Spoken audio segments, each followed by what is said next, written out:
Welcome to the channel Simplified. In this video, we will learn how to calculate the internal rate of returns. You may wonder, why do I need to calculate IRR? Fair question. Let's say you have invested in the share market or in some mutual funds or an insurance scheme like an endowment policy or money back policy which gives you returns. These are products where the returns are not fixed or guaranteed upfront. You will only know how much money you received in absolute terms, but you may not know how much that is in percentage terms. To evaluate whether that was a good investment or a bad investment, you need to know how much returns it fetched you per annum. You may be hesitant to disclose all these financial details to a third party and ask them to calculate it for you, for obvious reasons. But at the same time, knowing this answer is very critical for you to fine-tune your investments. Let's say you invested in an insurance policy for 15 years and you got some money. If you calculate and figure out that it was just 1.5% per annum, will you invest in such a policy again? On the other hand, if you don't calculate, you may end up investing and repeating the mistake. Similarly, if you invested in a ULIP policy, after 10 years, they may offer you a choice either to stay invested for another 10 years or to withdraw it right away. Whether or not you want to stay invested depends on how it has performed so far. If you don't know how it performed at all, you won't be able to make a decision. And you can't always rely on the numbers that the agent is telling you. There is an inherent conflict of interest as their income is dependent on you investing in the product. So it is very likely that they overstate the numbers or they show you some adjusted calculation by ignoring some of the costs to show you a higher growth number. They can easily claim anything if they know that you don't know how to calculate and cross-verify it. Also, growth, when it is over a large period of time, can be deceiving. For example, if you bought a house for 50 lakhs in 2000 and it becomes 2 crore in 2023, it may seem like a huge growth, but in reality, it's just 6.2% per annum. The same 50 lakhs would have become 4.5 crores if it grew at 10% per annum. So if you only look at absolute numbers, it can give you a false idea. And even 2 to 3% difference in return can make a huge impact on your wealth over a long period like 20-25 years. So knowing how to make these calculations is the first step for making better financial decisions. Let's start with a simple example. Let's say there is a scheme in which you have to invest 10,000 rupees every year. You make 10 installments and at the end of the 10th year, you get 1,35,000 rupees. Calculating IRR for this on a sheet of paper using equations or by using a calculator is actually impossible. What we were taught in our college was a trial and error method. Basically, you start by taking a random number like 10% and calculate and see if the total matches. If it was growing at 10%, it should have become 1,75,000. So that's too much. So then you try with 5% and that comes to 1,32,000. So it has to be slightly more than that.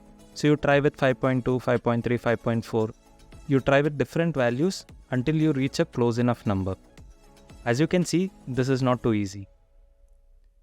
So here comes Excel to the rescue. There are two formulas in Excel which can help you calculate this. One is IRR and the other is XIRR. XIRR is far more advanced and easier to use, whereas IRR has some disadvantages and constraints, and it may result in errors if you don't use it correctly. So in this video, we will cover only the XIRR function. To start with, you need to enter the dates of your payment.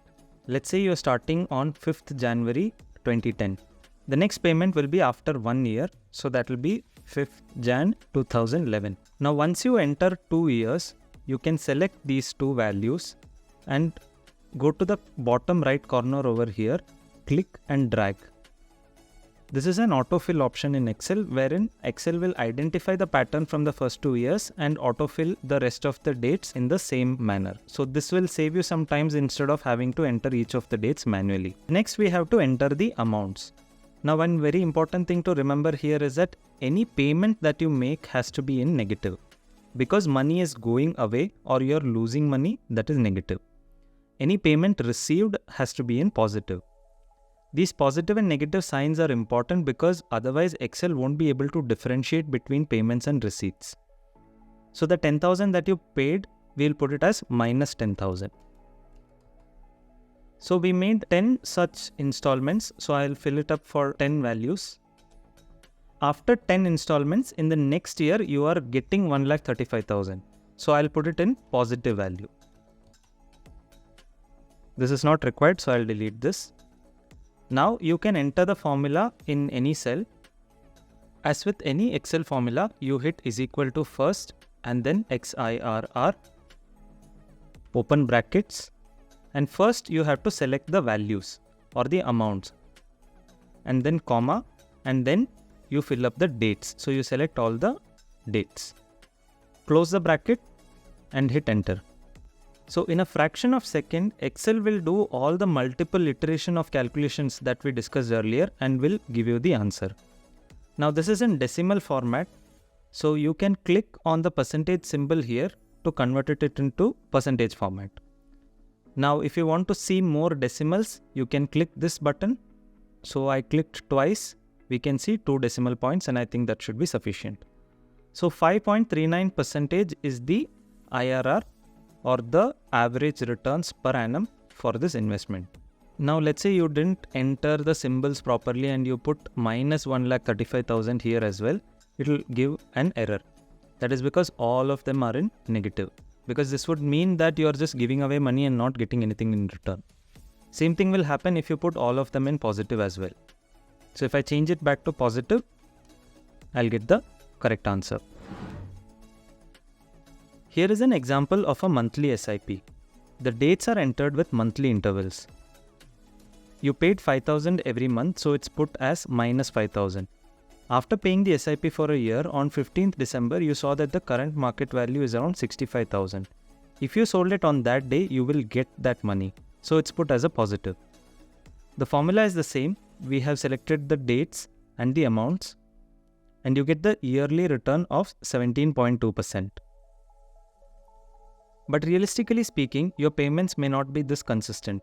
You may randomly invest another 10,000 on a date because you had some surplus.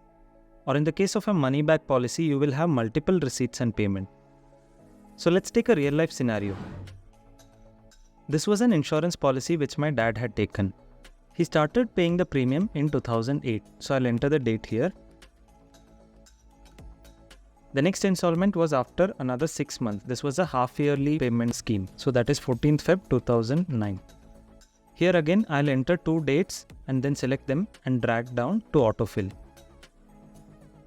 So the amount to be paid was 6460. So I'll enter minus 6460. And the same thing is going to be for the rest of the periods all the way here till 2020. On 14th August 2020, he received 1,23,000. So this will be in positive. Other than that, he also received another 2 payments in between. That is in 2012 and 2016, he received 22,500. These 2 will be in positive. After entering these values, I will enter XIRR function.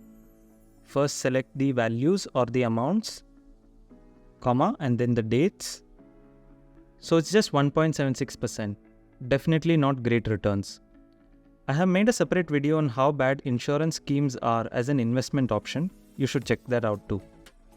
With this, I hope you can figure out how to calculate the returns on your investments accurately. In case of any further doubts, please leave a comment below. The Excel with workings is available for download. Check out that link as well.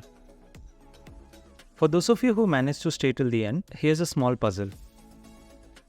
I have paid 10 installments of 10,000 each starting from 2021, and in my 11th year, I got 1,35,000 rupees.